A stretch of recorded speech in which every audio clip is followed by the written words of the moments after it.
Okay, so today, guys, it is the long-awaited return of Punt or No Punt. I know it's been a while. We had a few different things on the channel. We had some live vlogs recently. I went to Vegas. I cashed the main. And we're finally back. And to celebrate that, we had to have something a little bit spicy. And today I've managed to forage around the Twitch streamers. And we found Jaldermann. Jaldermann, how you doing today? Good, man. Thanks for having me. Absolute pleasure to have you on the show today. Thanks so much for agreeing to do this at such short notice as well. You were very efficient in getting this together. I'm very, very impressed. And if you guys don't know Jaldermann, he's going to introduce himself in a second. But first and foremost, he does play 1K and 2K on Ignition. I believe that's correct. Yes. And, and other places, but when I stream, I strictly play Ignition. Sure. And that's quite a natural segue if you want to introduce your stream and tell us a little bit about yourself before we get started. Yeah, perfect. So my name is Jared. I have been playing poker for about 10 years. Started off live cash, switched to online, got destroyed online, switching from live cash to going online. Perfect. Yeah, it was devastating. Yeah. Really decided I wasn't okay with that. So doubled down pretty hard on studying, ground my way up through the stakes, and now I'm playing 1K and 2K online. Yeah, and I stream on at twitch.tv/Jaldermann with 2 N's. So feel free to stop by and see me. You do, and money. I thoroughly recommend that stream. Obviously, one of the only people streaming such high stakes are on Twitch. So I will leave that link in the description down below. Go and drop Jaldermann a follow.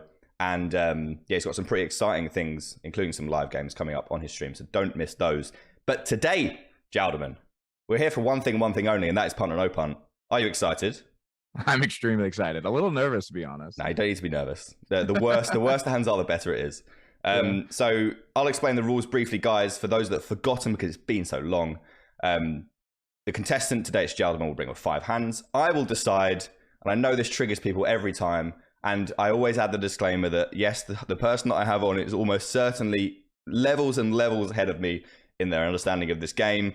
But that's what makes these episodes so good, because we are able to con such good players as Jaldermann into giving their advice and thoughts about hands on such a show. So yes, I am far worse a player, but it's still my decision at the end of the day. There are 5 hands, 5 opportunities to score a no punt. You, Jaldermann, need a 3-2. Well, obviously it's a best of 5, so first to 3.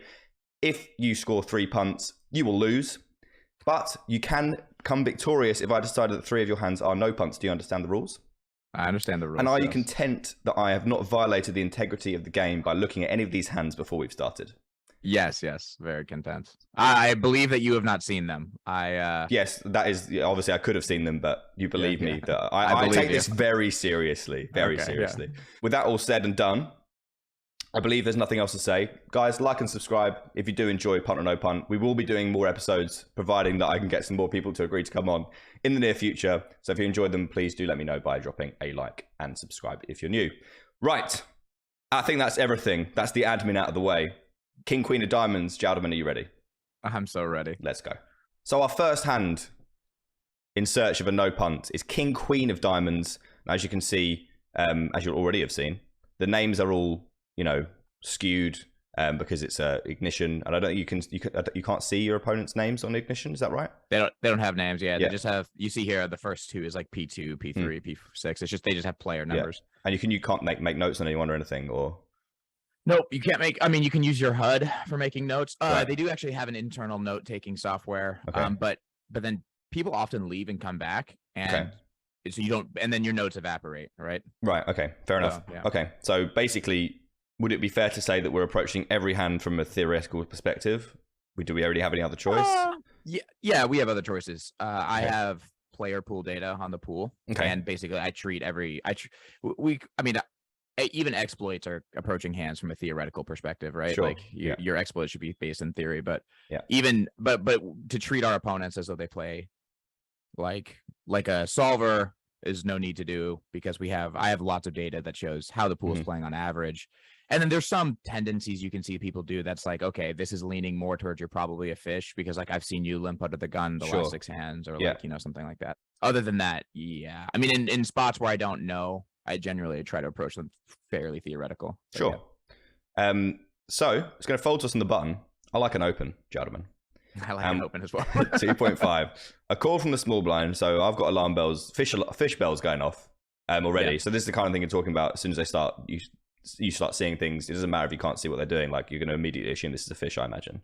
Yeah, so it's no, I won't immediately assume it's a fish. It's one of those things. So I like to try to weight my reads. I don't like to say it's a fish. I like to say, like, well, what's the environment that this would have to be for this to not be a fish, and are we in that environment? So for me, it's like, do I know that big blind's not a fish? Sure. For example, and if big blind's a fish, it's possible that small blind is a reg that's trying to get in the pot with the fish. Yeah. That they've seen them do some other things. So that's possible. I'm not sure. Yeah. It's also possible that, to be fair, this is a 10-20 hand, I believe. Yeah. And so to be fair, I don't know how bad calling from the small blind is at 10-20. So like it could be a spot that most people are cutting out of their strategies in terms of simplicity. But the rake is very tiny at 10-20 on ignition. Yeah, okay. It's probably 1/5 of big blind. Because it is. It's 1/5 of big blind. Yeah. So I don't know. I don't know how. Like, I have solves that I've done myself for small blind, but I don't know if flatting is like never happening, or if it is happening, or if Anyway, so but I weight it towards fish, but I take all that into consideration as a possibility as well. Sure, no problem. I've just realized that we need to bang on the dollars, because it's so much more painful when it's in when it's in dollars. And this is part of No Punt. We really need to see that, that those dollars getting flown into the mix. So we're not sure right now, potentially, that do you recall whether the big blind may or may not have been a fish? Are you approaching this flop in a certain manner? I don't recall. Recall. But so basically, I'm going forward assuming. Until I see something else fishy, I'm probably going to go for it, assuming like, maybe not. But like, I try to weight most of my decisions aren't strictly broken by the you're a fish or not. But like, maybe if I have a close one, I'll be like, well, you did call it the small blind, so, and that actually will become relevant in this hand. So okay, yeah. Small blind starts with a check, and I like betting small. We have a gut shot. We have backdoor flush draw. What do you think about this? Yeah. So and small bets. Ironically, I'm going to disagree, but I'm going to bet small, so not to spoil it, but like I think we should have overbet here. Okay. Versus small blind. I think we should have went with a big bet. I don't think there's a lot of betting small really says we're going to try to bet hands like deuce X and like cards under the jack for protection from overcards. Okay. But there's not a lot to value bet with those hands. So I like small bet on, like, let's say king jack 2, where let's say we can bet pocket 5 small, get some folds from some overcards between the 5 and the jack, and still get calls from ace high, so we're still value betting. Okay. But on ace jack 2, I think it's much harder to squeeze out value bets with those those middling, like, terrible parts of our range. So I think they have much less incentive to bet. So I actually do think overbetting here is a much better strat and just polarizing right off the bat. Okay. But I did go with small bet in the moment. I can definitely get on board with that. I would have small bet as well. But yeah, definitely something to think about there in terms of the board texture. He goes for a call. As soon as I clicked small, I regretted it. I was like, I shouldn't have bet small here. Yeah. Would you say that small blind's not really going to be doing too much check raising here? Like, it's really hard for him to have too many value hands apart from like ace, deuce suited and deuces, right? It's possible he has ace jack sometimes, depending on how he plays this spot naturally. It's possible it is button versus big blind. So small blind. So like he possibly could raise ace 10 for value given the small bet. Yeah, sure. And then also the other thing to note is like, he's not gonna have that many hands from like a combinatoric perspective, but from a frequency perspective, because his range will be fairly tight, like ace deuce and deuces will probably be there. Not totally unlikely. So like I expect some check raising here, but sure. So we can't really rule much out. Yeah. As we go to the 6 of spades. And we see another check, which is standard. And now, after betting small on the flop, you might want to talk about having some overbets. How would you feel about that? Big bets. Yeah, I like overbets here, or big bets, whatever your flavor is on turn. Especially since we small bet the flop. Yeah. Especially since it did not get raised, then overbets I think are going to be a lot better. I don't know if there's much else to say about that, but yeah, I agree. I think this is a fairly standard overbet spot. The only thing we're really concerned about is that deuces that didn't check raise, which I think is still very, very possible. And obviously some ace x that's gonna get sticky, but I don't know how much I think he's gonna have ace x in the in the small blind. So I'm pretty happy with this, and this is going to be the end of things pretty often. But because you're on punt or no punt, Jared, I'm assuming it's not. He goes for a call, which we're obviously never going to see raises against this sizing on the turn. I wouldn't have thought. The sixes might mix in some raises. That which would be very narrow. I think he'd raise versus this sizing you've used. Yeah, so you actually do get some. So the reason being, especially for, there's less incentive on this particular board texture, but let's say the 6 was the 6 of clubs. Okay. You get a lot more incentive to start raising hands when there's high equity hands that are only going to put in more money once they hit their draw. Mm-hmm. So like if you have 6s and the 6 is the turn is the 6 of clubs, and you really think there are flush draws barreling that are never barreling river except for when they hit a club, right? Okay. Then you have a ton of incentive to raise. That makes sense. Yeah, just because it's like I'm only doing better when I raise, right? Like I'm only improving. So hands like 6s, a6 might consider raising. In these particular spots, a6 is a little dicey on the turn. Mm-hmm. But like you got to think, right? Like I'm over betting here, ace king, ace queen, maybe even some ace 10s, because now that I small bet, I'm getting to the turn with a much wider range on flop. Sure. Like ace 6 is still, I have jack 6, right? Like I have jack 6. I have, so there's a lot that I'm. Yeah, absolutely. Ace 6 and 6s can raise for, and I do expect him to have ace 6. So one thing I do want to retroactively talk about is because you said you don't expect him to have much ace x. I actually expect him to have a fair amount of ace x. Fair enough. Just not his nutted ace x. Yeah, sure. And we can put those in pretty tough spots. Yeah. Yep, I'm on board. So far, okay. Yep. Interesting river. Yeah. The king of spades, and our opponent donks for half pot. So that is, I'm not a fan of this at all. Yeah. From his position, what do you think about this lead? Have you? I honestly, like, I think it's definitely not a solver move, right? Yeah. But like honestly, in the moment, I thought like this is creative. Like I thought this is fair. Like you're gonna get here with a lot of ace x, and I'm gonna have bluffed a lot of king x. Okay. And so like just river second pair, right? Fairly often. You know what I mean? And I think it's very I don't think it's good. But I thought like, that's fair. Like, I don't know. I'm probably giving my opponent too much credit for having thought this through in this way. Yeah, I mean, the reason I don't like it mostly is because I mean, you might be able to correct me here. Maybe I'm just way off, but does Queen 10 call overbets on the turn? No. So he doesn't really change in his advantage, is what I mean. Yeah, So I think there's a lot of misconceptions around donking. You don't really need, if you look at most donking strategies, especially most like on the smaller size donking strategy, which I think half pot on the river is fairly small. It's not like huge. Yeah.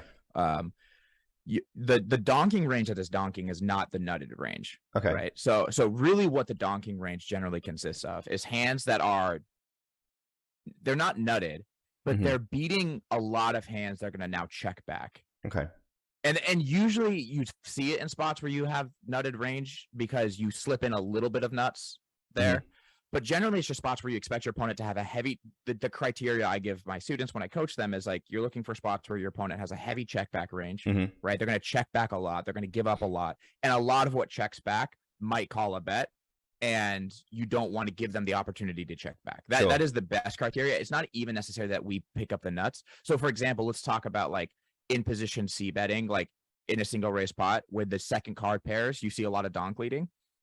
So, like if right. And the reason being is not because now I have a bunch of second pair. It's tangential to that. It's like I have a second pair, therefore you will check back a lot. Okay. Right. It is like, so then because you will check back a lot, I will donk lead a lot of my hands that want to either get protection or get value from the range that's checking back a lot. But most of my trips should not donk lead. People get this wrong. Okay. People donk lead their trips a ton in those spots, which is why they're really heavily weighted. Okay. So people get this very, very wrong. But so because of that, like going with that logic, it's like, well, I do have a lot that might bluff turn that you might have beat that might check back. It's kind of my logic here. Okay. So it's like, especially through the overbet size, I might even have some jack X, right? Like I might have some, like a lot of king X, like I said, because I'm going to be bluffing king queen, like just king queen, king 10, a lot of things like that. Also, I'm probably going to be bluffing things like king 5, king 4, right? Like to cover with the wheel, like when wheel draw cards kind of come in, and like, Okay. I think I'm just going to have a fair amount of king X. All this to be said, I usually try to start from the point of how would this make sense? Like, why would my opponent be making a good decision? Much less like, well, this is absurd. Like, why am I seeing this from my opponent? Absolutely. And what I think that does too is it gives me a better idea of what I expect my opponent to have in the spot, which in this spot, I think it has a lot of weak ace X. That's kind of what I assumed. It's like, this is a lot of weak ace X that really is uncomfortable, doesn't want to face a third barrel. Yeah. Right. And also thinks they might be able to get paid by a king or a jack or something that gets curious about this weird line. Right. So with that in mind, it sounds like you might be wagering $1,700. Would that be fair? Yeah. So let's wager that. And then Jaldermann, I understand that you're new to the series. I'm not allowed to give my verdict before. I'm not allowed to give my verdict after. I have to say what I think before we see the results. So that seems only fair. So now, given what you've said, I mean, I believe you're basically just trying to get him to fold a weak ace, right? Yeah. And you don't believe this to be strong hands often enough for him to defend, and you think this is therefore going to be profitable. Yeah, I mean, the only hand I could think of that I was worried about would be a hand like King Jack that was playing terribly on turn by calling, and I have a blocker to that. You do have a blocker to that. Or if you got real clingy with Queen 10, which I have a blocker to that. And I also took a few things to be the case, which I thought my opponent probably did this assuming that a raise was almost never a bluff. That's what I think is the case here. I think, right? So yeah. Fair enough. I sent it. Yeah. You sent it. Yeah. I mean, yeah. I think I might be on board with this. Because on the one hand, I'd love to rule out Queen 10, but I don't think I can because the opponent has done some questionable things in the hand before. Exactly. We can't rule out the fact that he has Queen 10, so a queen becomes better than it would do in theory, I think. The king for the same reasons. The king, if it doesn't change Queen 10, which we block anyway, then it changes some other two pairs that would definitely be tempted to call. But honestly, I'm not even sure King Jack is thrilled in his spot. Depends how much of a fish he is, whether we can expect him to fold that. But I imagine that's something we'll get looked up by. And deuces, do I think he would do this? No. Ace 6. So this is very strange for Ace 6 to do. But yeah, you're, like you said, blocking to get value from stuff that's going to check back, like our hand, which I imagine he would have checked back. Yeah, I'm going to go with no punt because, yeah, I think this is a pretty questionable. See, it feels good, doesn't it? It feels very good. I think this is like this is very please don't bet loads of money on the river kind of block. I think we just have loads and loads of good hands, and I doubt that. Not only do I doubt that he gets it with the nuts and plays it like this, I also doubt that he has the ability to cling on with the kind of hands that I expect this to be more often than not. So I'm going to go with no punt, but doesn't mean we got it through, does it? Let's have a look. Bang. Oh, boom. 1-0 for Jaldermann, not only in terms of punt and open, but also in terms of dollars going our way. So wonderful news. And I think, I'm on board. And it's a good little glimpse into how you think about poker so far as well. So I'm going to use that as we move into another hand with Jaldermann up 1-0 against the punts. Ready for hand 2? I'm so ready. Let's go. Second hand with Jaldermann up 1-0. We got the 6-5 of clubs. Seems like a pretty good hand. Dropping down a bit to 1K for this one. To the penny stakes of 1K. Boo. And and we're going to open it up to $25 on the cutoff, which seems super reasonable. We're going to get a flat from the button, which I think is, in a low reg environment, also very reasonable to start developing. And a 3-bet to, I'm so bad at this kind of thing. 11 big blinds. I was going to say that looks a bit small. It's 510, so you can always just do like 11 is 110, like 225. Yeah, I know, but my brain just. Okay. So I like to say, because I haven't played in dollars for ever. I never play in dollars. Yeah. I just hate it because Yeah. I've mixed between my micro stakes so often, so it's difficult to keep track. Yeah. Anyway, we started with less than full. We've made it a terrible sizing pre, in my view. So I'm automatically thinking this guy's not going to be very good. Would that be fair? Yeah, I mean it's a very small squeeze size. Mm-hmm. I thought but we're in the mix, aren't we? Yeah. Well, I mainly thought again because it was such a small squeeze size, and because it was, if I call, I think I'm getting called from button a lot, and I think I have a good hand to play multi-way in a fairly deep spot. So Yeah. The only real concern is a back raise, but I imagine you're not overly worried about that. Not worried about that at all. Yeah. Goes for a call, and we flop a flush draw on ace nine jack, and we see some more questionable things going on from the small blind, and I imagine that we can do only calling here. Fair? Yeah. I mean, I don't like to say only. So like, I mean, you think like we will have ace jack, we'll have nines, we'll probably not have jack nine, definitely not have jack nine, but like we'll have ace jack and nines, which again, from a combinatoric perspective is not very many, but from a frequency perspective is actually fairly high. Okay. So like I did consider, I mean, like, and when we're gonna raise, I would like a hand that's just like a better flush draw, honestly, because getting called by a better flush draw would be just like devastating. But also, small blind just doesn't really, with the amount he's bet and what he's got left, I don't really back him to do much folding, which we would need. So yeah, I mean, I don't know if that's true. So this is why I was torn about that, just because this could be a king queen. This could be this could be like a draw, a flush draw on his own right. So like, it's not to say he's not going to do much folding. Yeah, I mean, like probably not given the size and the price.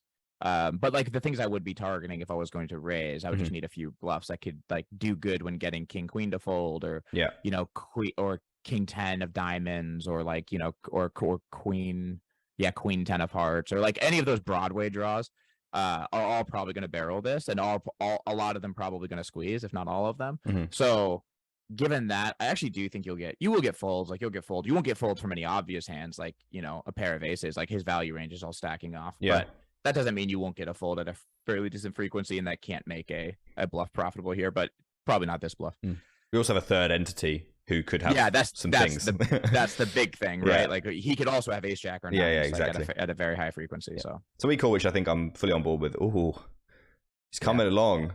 This is dangerous. We could be in some pretty bad shape here. 3 of diamonds changes nothing, and now the small blind checks. And given the opponent type, I'd be very surprised to see any traps here. I think they just are like, oh, thank God it's the 3 of diamonds. I'm all in. Got ace queen, you know, kind of thing. So that would be my leaning there. Is that a fair? Would you say that's a fair leaning? I'm a little sensitive to like absolute statements. I would say generally I think this will be an overfolded node. Yes, generally speaking. I don't know. I you know, you see all sorts of stuff, so it's definitely possible he has some slow plays, but yeah, generally I would agree with you. So my thinking is I would like to check, but I'm concerned about this guy calling behind. That seems unbelievably strong. We could probably get him to fold some.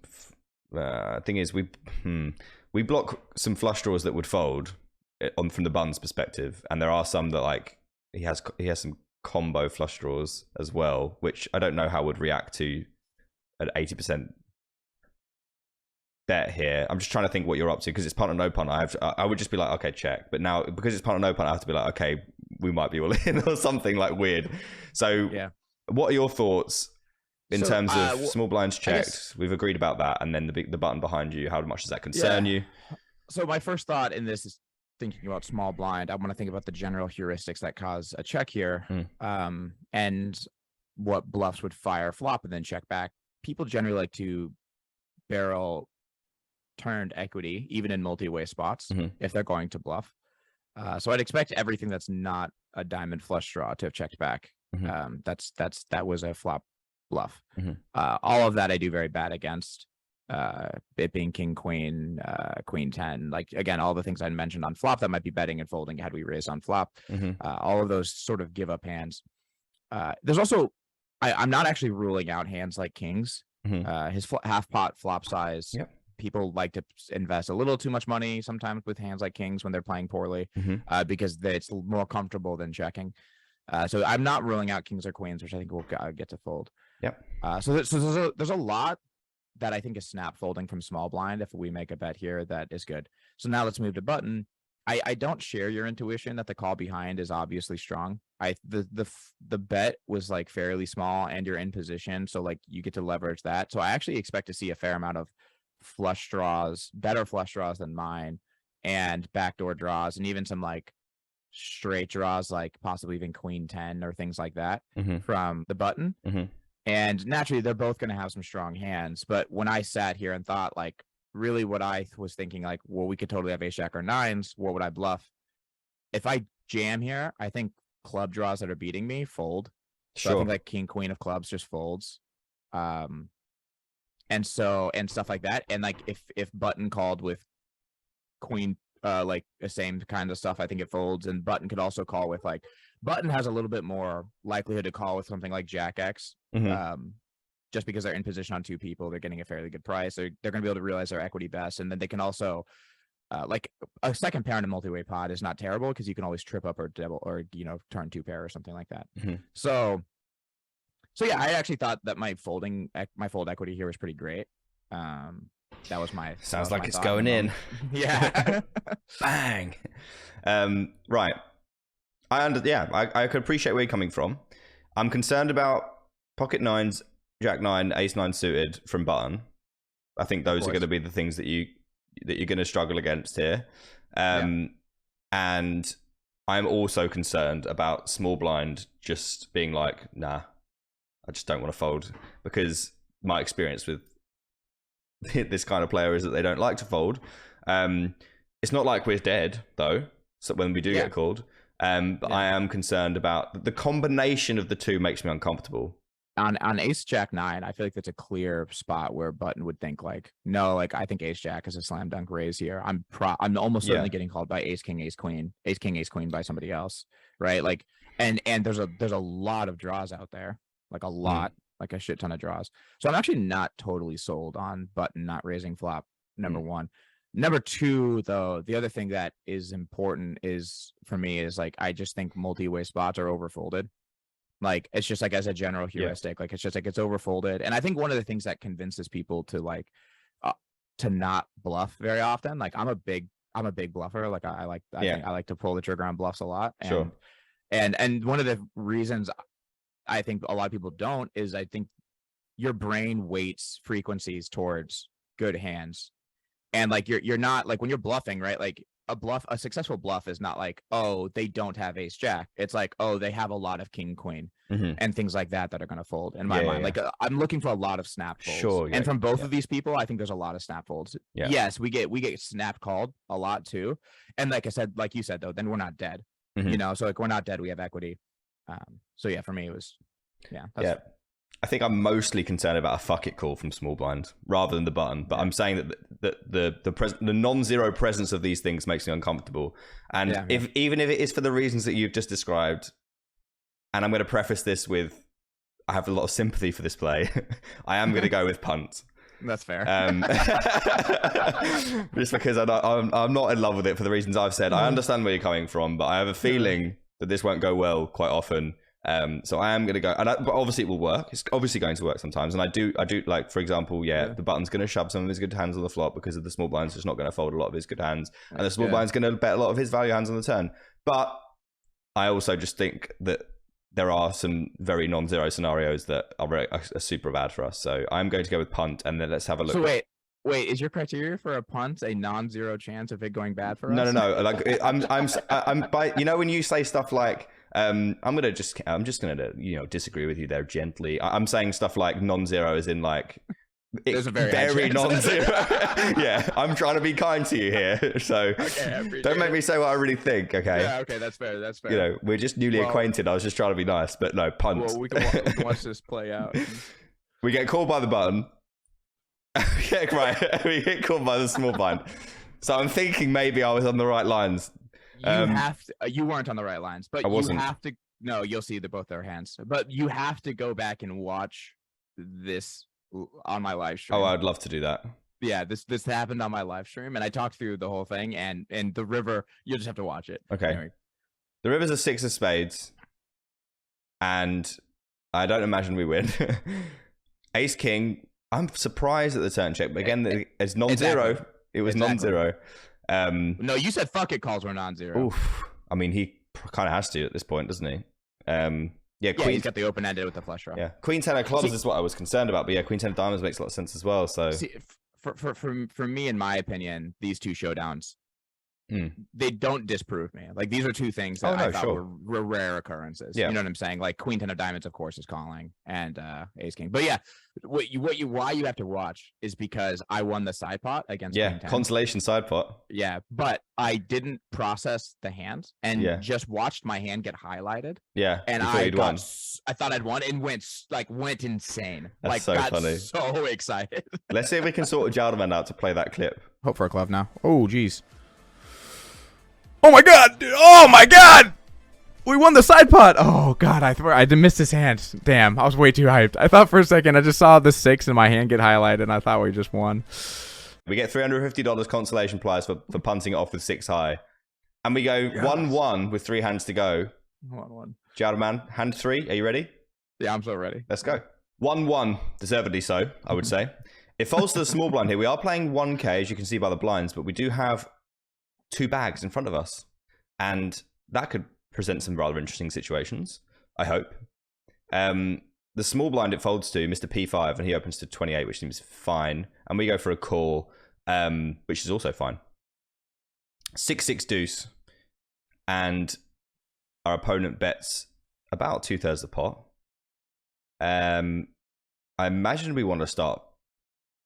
Nah, probably don't want to start folding yet at all. Yeah, no, I think we're... these blind spots, they're real wide. Yeah. You really, and especially on 6-6 deuce, like you just have to float so much. Yeah. I think King Jack is just a pure call. Yep. I would agree with that. Ace of Diamonds on the turn. I'm wondering how we lose money here. Not that I know that we lose money. We may win money. I'm wondering how we get lots of money in, I should have said. Another bet on the turn of quite big from, that looks about 80% pot from small blind. Now I want to fold. Can we fold, please, Jaldermann? I don't think so. You don't think so? I don't think so. All right, talk to us about why you don't want to fold here.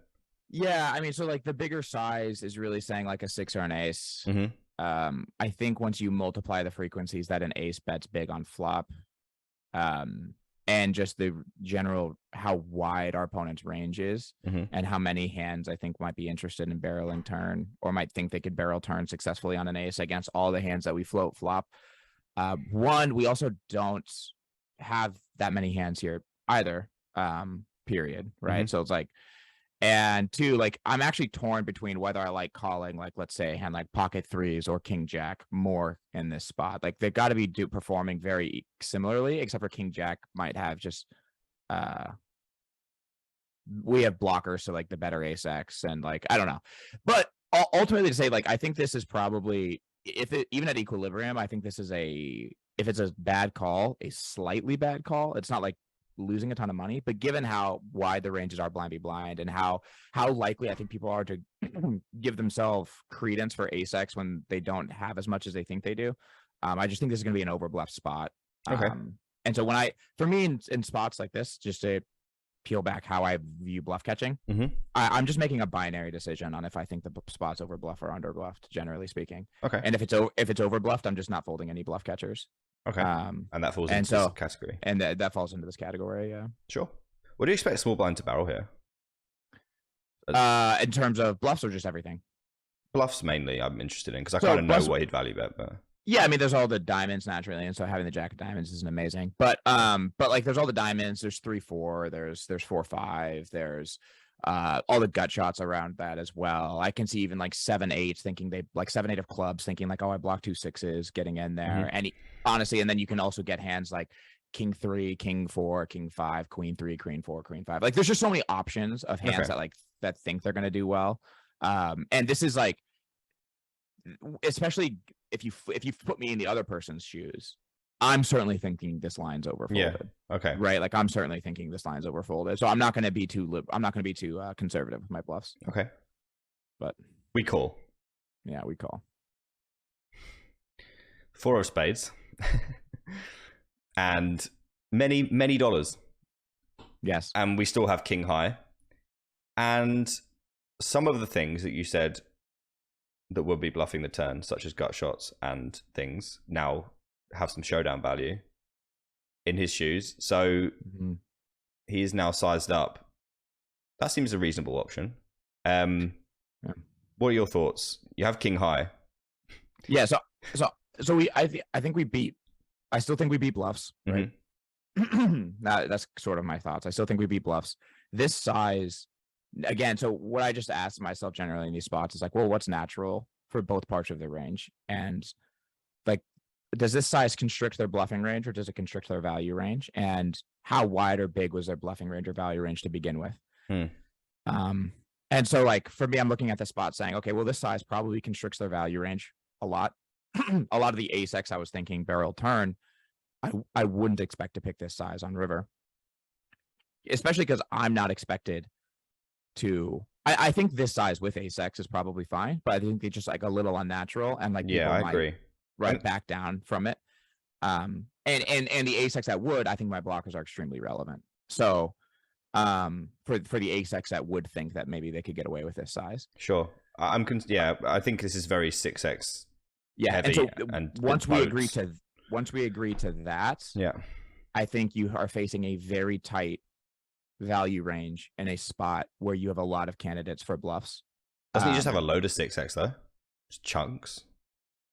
So like his 6x is going to be directly proportional to his, like, let's say 7x or his 5x or his 3x, right? So like as soon as but all of those are going to happen at twice as frequency because there's 2 6s down there, right? So like it's easy to say like, doesn't he have a load of 6x? Like sure, but then like how much 3x, how much 5x does he have? How much? And like all of those are very intuitive turn bluffs. I have to speak to 2 intuitions for people generally speaking too. One intuition too is like, how often do we actually have to win here? Right? Like how often do we have to win here to be making money? About 40% of the time. Yeah, something about 40%, right? So even if we can chunk out an equal number of bluffs and value hands, or anything close to it, I think we have to call. The other thing that has to be said too is, does he pure triple barrel 6x? Right? Is this a line that I expected just to go bet with all 6x? And I don't think that's always the case, especially because 6x on 6-6 deuce, when checked to, I'm supposed to have a very high betting frequency from in position on the flop. I'm supposed to have a very high betting frequency. Generally in spots like that, where that's true too, there's much less incentive for a hand like 6x to bet on flop. So it's starting to push me more in the realm of, in theory, this should be a lot of ace X. The more I think about it, the more I think like in theory, this actually should be more ace X than 6x. And even if it is, and so it's once if he's not getting the value combos that I believe he needs to have, if he's not putting enough ace X in there, I believe the spot will be over bluffed if he only does 6x, because I believe he will bluff as though he should, and somewhat in theory, like constrict his bluffs as though he should in theory, but he'll be cutting out portions of his value range on river that have to be included in it to actually make it balanced on river.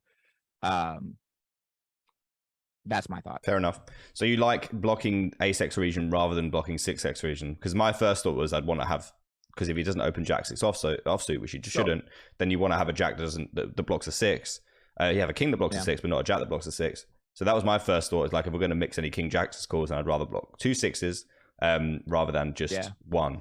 So for me, blockers purely serve as like a tiebreaker. Okay. Purely, like it's blocker, especially in blind v blind spots, right? I don't know how much heads up you played, but like I played a good amount of heads up too. Okay, so like in heads up spots, it's until ranges constrict pretty heavily, blockers don't become super relevant until you have really tight ranges, like really tight. And so I think a lot of people give way too much weight to blocker beta, in my opinion. Like it's just like in most spots, it's like if people are over bluffing, your blockers aren't going to change that fact. If people are under bluffing, your blockers aren't going to change that fact. Right. Okay. And so for me, it's like it's a tiebreaker. The jack of diamonds is good in this line as opposed to the jack of clubs, because he won't bluff diamonds on the river. Yeah, exactly. So like the jack of diamonds is a positive blocker if we really want to get into it, and not blocking his bluff range matters way more than interacting with his value range. Sure. Right? So okay. like interacting less with his bluffing range matters way more. So if we really want to go down the blocker route, but honestly, to me, like it's a tiebreaker. And this is a spot to where, if I'm being perfectly honest, like if it's a bad call, this I'm quite sure of. If it's a bad call, I think it's again like a slightly losing call, in my opinion. Like it's a very unintuitive call, but it's a slightly losing call. It's not like a massively losing call. Right. Yeah. I feel like all that too. Yeah, I will take it on board, and I will just say I personally would rather have, like, I understand what you're saying. Personally, would rather block some more 6x, and I would just think we have a lot of ace-x. We just have so many hands that we could choose from to call here that I just really don't think that this needs to go in there. Again, that's contrary. One thing I just want to point out, though, that line of thinking is contrary to my bluff catching methodology, though. Fine. Like I move down the line of, is this over or under bluffed? If I can't decide, then I start working through, like, how high in our range are we? How, like, for me, I think we can decide fairly close that this line's probably over bluffed, especially once we face the overbet size on river. But yeah, that's my last position. That's understood. Unfortunately for you, I don't have a bluff catching ideology because I'm too shit. So I'm just going to fucking fold the river, and I'm going to give another score to the punts because I don't really have any other. That's my skill set. That's all my skill set allows. I respect it. I respect it. So let's call. I mean, you might put me in the bin here. No, I don't. And you don't? I don't. Oh, he's got top boat. I mean, again, super questionable overbet. Yeah, it's very questionable. No, not really, actually, because he's targeting 6x. Fine, but like that's just like. Well, so if you think about, I think once you think about, like, where boats slow play, it's like, well, am I blocking most of their calling range? That's like smoking me, and I don't think you. Let me tell you something. You probably do better small raise, right? Like, you go small and I raise. Let me tell you something. If you're calling king high, then this makes overbetting quite good. You know what's funny is I think this doesn't prove me wrong. Like, if I know, yeah, sure. Ace 5, right? If you turned over ace 5, then I'm like, okay, that would be you in the bin. That would be very bad. Yeah, it'd be very, very bad. But in some ways, I feel like this is. I mean, I personally would assume that I'd want to use smaller sizes or check with this hand on the river. So if he's including this as an overbet, then that means you beat even less. Would be where I would go with that. See, to me, it just says that his overbet size is extremely nutted, which, sorry, in terms of value, which means it's overbluffed. Like, seeing this, I think I made a good call, honestly. Okay. Like, seeing this. Seeing top boat, Jaldermann thinks made a good call, guys. don't worry about it. Right. We'll just send the 1.4K over to him. Very well deserved. Yeah. And, no. But I won in spirit. So you won in spirit. Well, not in punt or no punt, which is what you're here for. So that's true. We're going to take hand number 4. Jaldermann, you're down 2-1, which means you have to win the next 2 to win this show. You ready? Oh, man. Yeah, I'm ready. Let's go. Right, hand number 4 with Jaldermann deservedly down 2-1. After punting off with king high into top boat and trying to justify it for about 5 minutes. Small blind opens to 3x, looking good. We're at 2K again, which we love to see. Makes the pain all the more enjoyable. Come on. Right.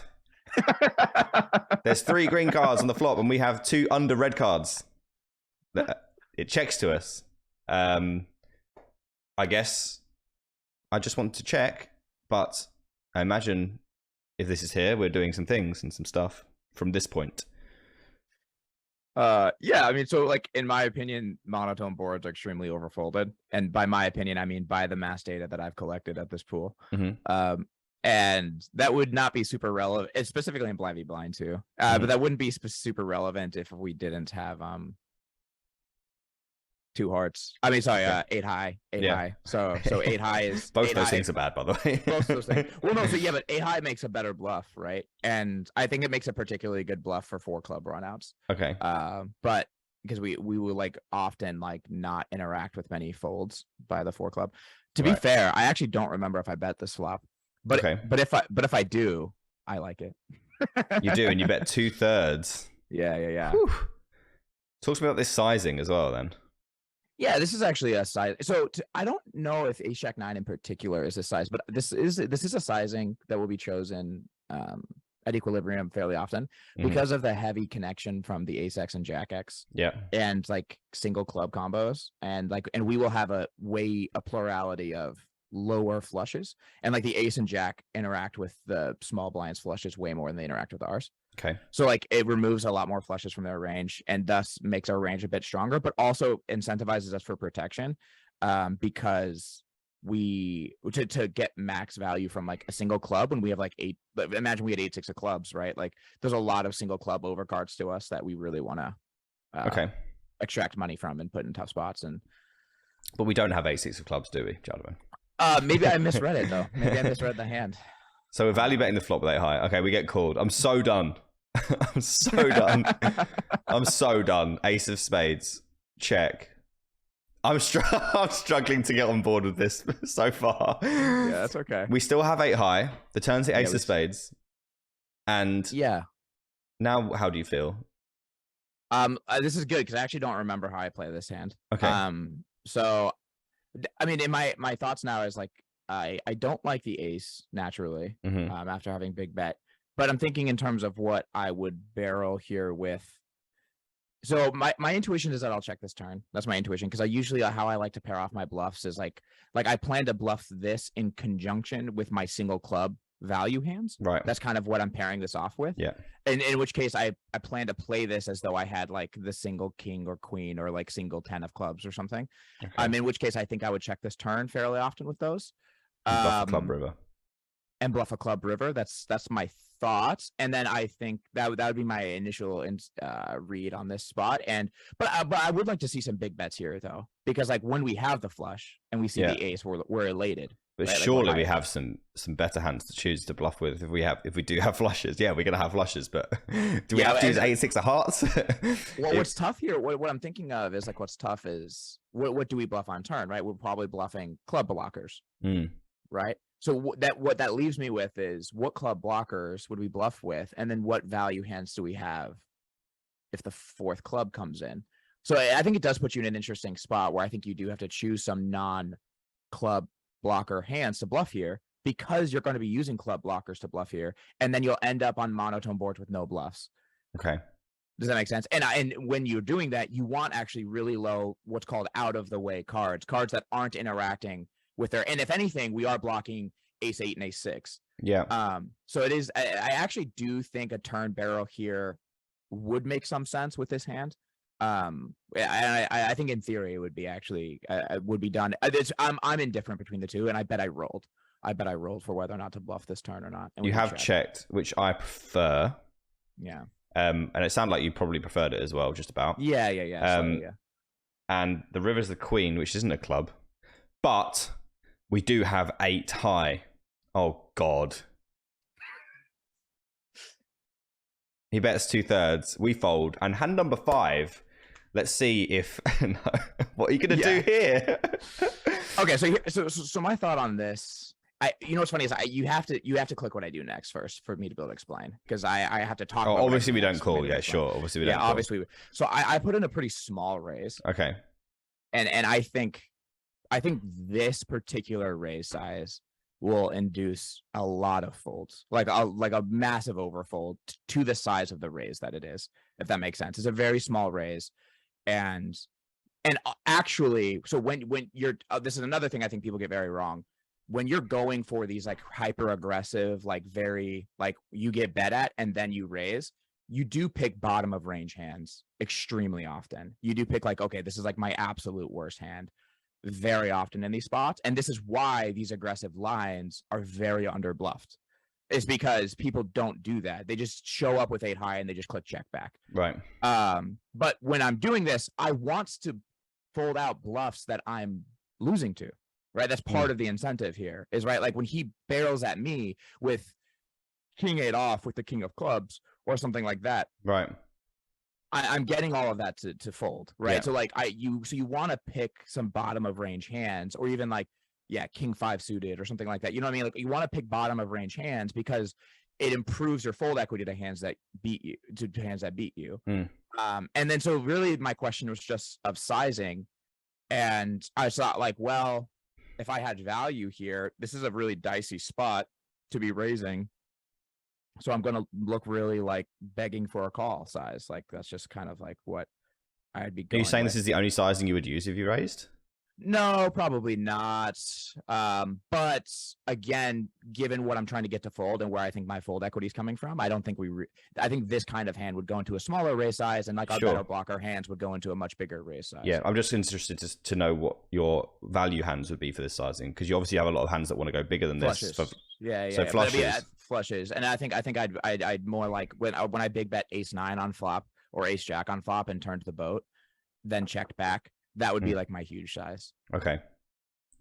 Yeah. Right. So like weak flushes would be this, because this is very small. Like every ace like has to call here. Like even if you have like, you know what I'm saying, like every ace just like has to call to this size. Yes. And We're not trying to get but I don't think they will. Yeah. And he goes into a full tank for the record. Full tank. To this. Full tank. Like tanks. Trying to give some credence to our very, very interesting bluff. I mean, can I I can't play it through yet because I have to give you a score.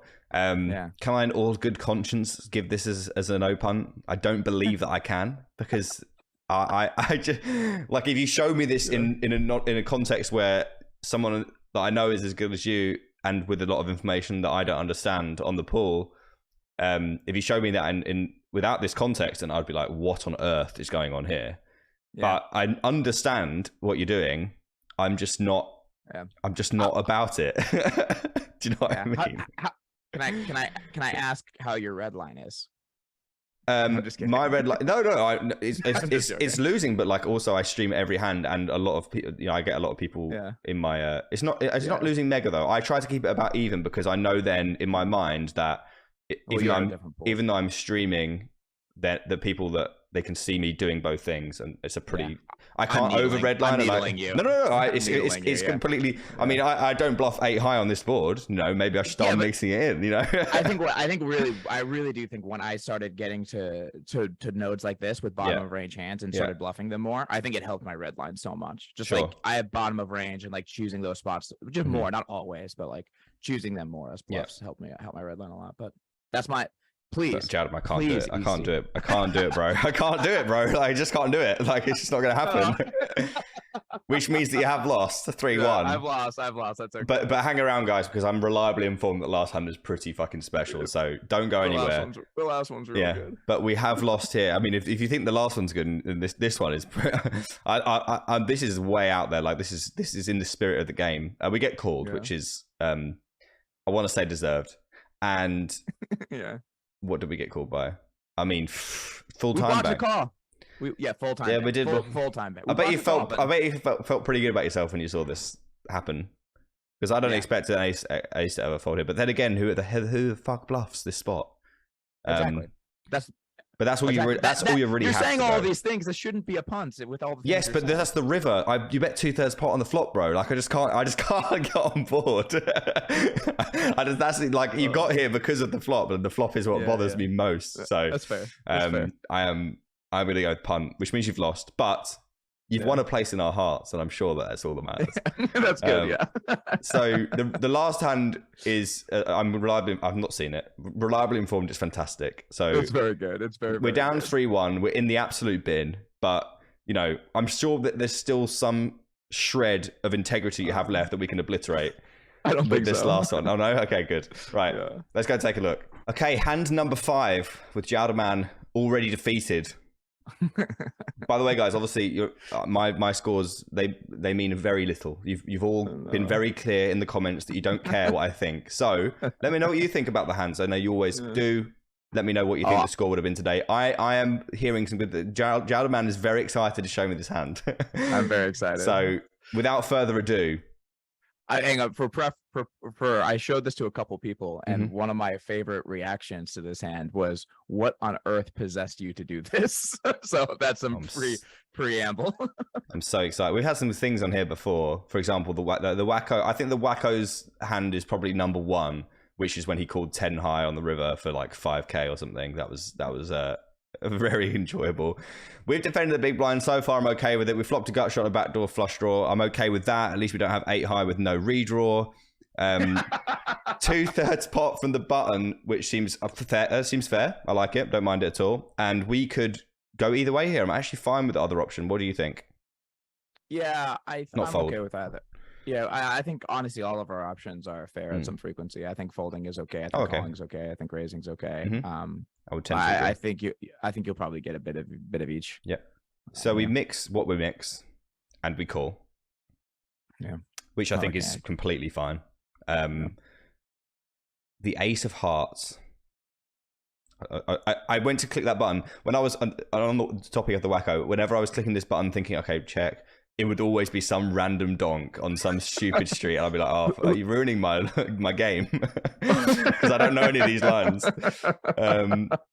Oh, goodness me. He's bet pot on the turn, which I think is another very reasonable sizing. And we have 5 high, and I'd like to fold. Please, dealer. You obviously wouldn't like to fold, and I can't imagine that you want to call, because then you'd have to donk some rivers, which is just so odd. So we're going to raise, I guess. How do I feel about that? I mean, we have such a bad hand, and you know, we don't really have any worse hands than this. So, I mean, does that make me want to raise? I mean, there's so many other hands we could choose that have so much more equity, like spade, like 5-4 of spades, for example, and you know, queen jack. So bluffing spades in this spot is actually a big mistake.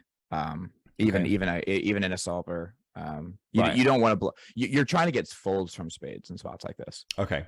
When you raise, right? So you actually don't want spades here. Generally in spots like this, the solver will pick hands like 9x. It'll pick hands like straight draws, that because those maintain their equity once you raise. Okay. Even though it seems worse, they maintain their equity against what calls you.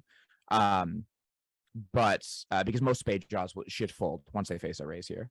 And so you're actually targeting like and you want, usually what you want in these spots is your lowest straight draw, generally speaking. Your lowest straight draw, because what that leaves is all the room for all the above flush draws to fold, and thus increasing again your fold equity. In this particular spot, given that our straight draw is a gutter ball, and a gutter ball to like the 4-liner. But again, once we raise here, like 9x should also fold. Right. So it maintains our equity. So for me, it's just like, this is bottom. This is another, I know in population, this is another massively underbluff spot, which creates overfolds from our opponents. Oh, yeah. I mean, like, I don't really even understand what you'd be bluffing here, apart from something like this. Like, yeah, because I like the natural thing to choose, like you said, is spades, but you don't like spades because you want them to fold spades. Then again, do you mean fold spades by the river? Because he's not going to fold on the turn, is he? He should fold a lot of spades on the turn. Well, you're not using all in on the turn, though, are you? Using small raises? No. Yeah. So then he's going to have to call a lot of spades. No, not at equilibrium. So because your range has been so tight, it has been so condensed by this point, and your equity is actually so bad against the value hands like that are raising here with spades. Sure. A lot of spades fold. Now your absolute best spades don't. So like your best spades will not. But a lot of spades should fold. A lot of spades have combo draws as well. That's the thing. And pairs.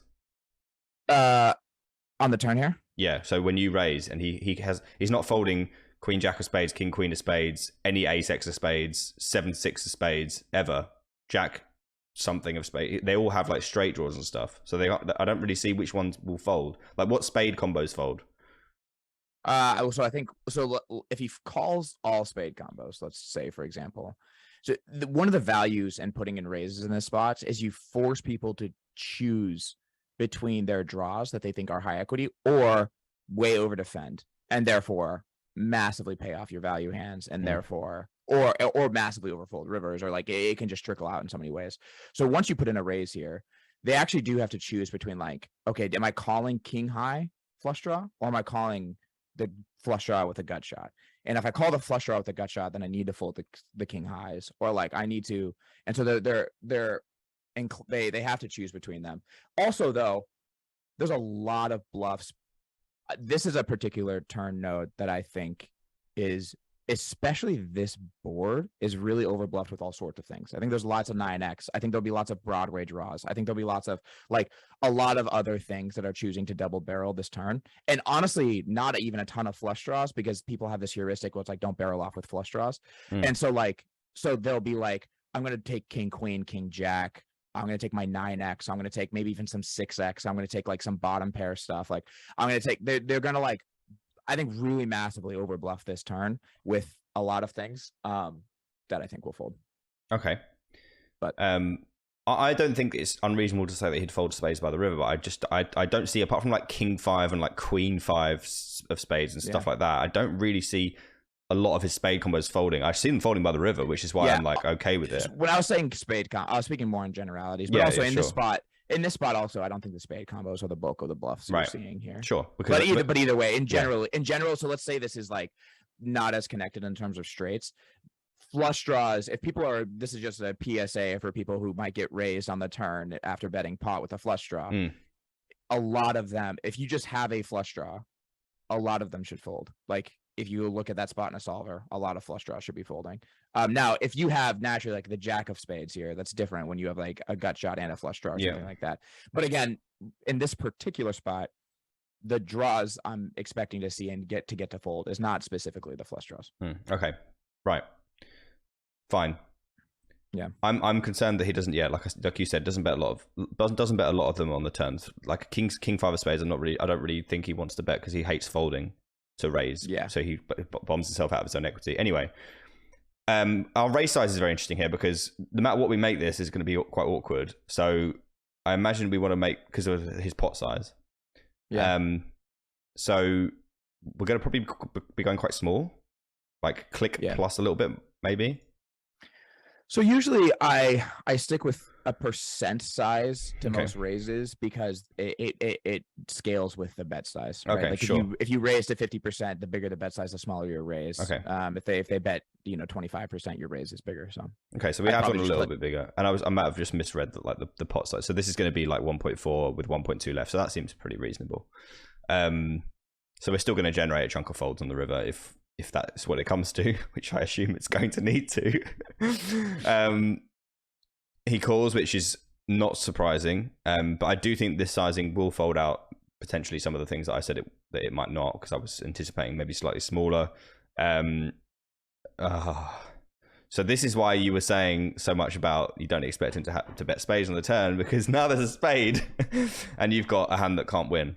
Now from that perspective, yes, you have a hand that can't win at all, and you're pretty much bottom of range, right? But at the same time, I mean, I'm not quite bottom of range, to be fair. I'll probably have some 9. You have a pair, but like, yeah. I mean, we're close. Like, we can't win. We're close. Would you agree we can't win? Yes, especially because we can't win, especially because if we check and he has a hand that loses to us at bluffs for sure. I think so. In that line, we can't win. Well, we're definitely all in. Oh yeah. Oh God, we're not all in. We've blocked the river. Right. I actually like this a lot more than all in. Yeah. Because we don't have a spade. So my concern was, you know what? I actually might be on board with this. You might actually win this one. I really, really didn't like the idea of going all in because of something Clanty once told me, actually on Punt or No Punt, and this is why I love these things, because I always remember them. But this was a particular nugget that I've always kept along with me since we did that, and it's really served me well, is that when you have hands that don't have very good blockers, you want to size down with your bluffs. And when you have hands that have very good blockers, like, in this instance, potentially like a spade, for example, a strong spade, then you can use larger sizes. But with this hand, we want him to fold out some, ace-x, for example. This makes a lot of sense. And we would probably, if we had a set, I think now a set becomes maybe potentially one of our weaker hands. Or even like ace-10. Or even like ace-10, we would want to block those hands. Yeah. We wouldn't want to go all in with them. So going all in, especially if we don't want to use spades on the turn, going all in becomes a bit of a mistake because we don't really rep very much. Yeah. So I actually really like this. Yeah, so I don't get stuck in the whole blocker size thing. Sure, in fine. most spots, I only have a single size. So in most spots, I'm not pushed between choosing two sizes. Right. So for me in this spot, it was just like, well, what am I betting for value, right? Like, what am I betting here for value? But you think you don't have many, if any, flushes. So probably almost no flushes. When you get here, you can't go all in, pretty much. Yeah. Right? Yeah. I'm actually on board with this. I don't know what's happened to me, but I like it. And I think it's just because of that heuristic that I learned that will just stick with me forever. But I am going to, because we got here because we got to this point and I was like, oh, he's going to go all in. And I really don't like that because if he doesn't have any flushes, then I don't go on the river. And then we deviated to go small. I really like that adjustment, and I do think that who on earth is bluffing? Who on earth is bluffing for this sizing on this river? It's like, you basically just like, I've got a set. Would you like to call? And like, and then he's like, well, I can't bluff because how he's not going to fold a set for this much more, blah, blah, blah. Jaldermann, you got me. No punt. No punt. I will not have a punt for this hand. I like it. I like it. The turn, I'm like, but like we want to have some bluffs, and we have 5 high, and we had to call the flops. It's like one of our worst hands. River, I love the deviation to small. But considering what our value range looks like on the turn. Yeah. Get it through one time for the boys. Yes. Yes.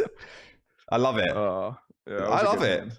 Yeah, it was a great hand. Do you like it? Like in hindsight, do you like it, or do you think it? Because a lot of people bring on these hands, like they try and get me to tell them it's a no punt, and then they're like, "This is terrible."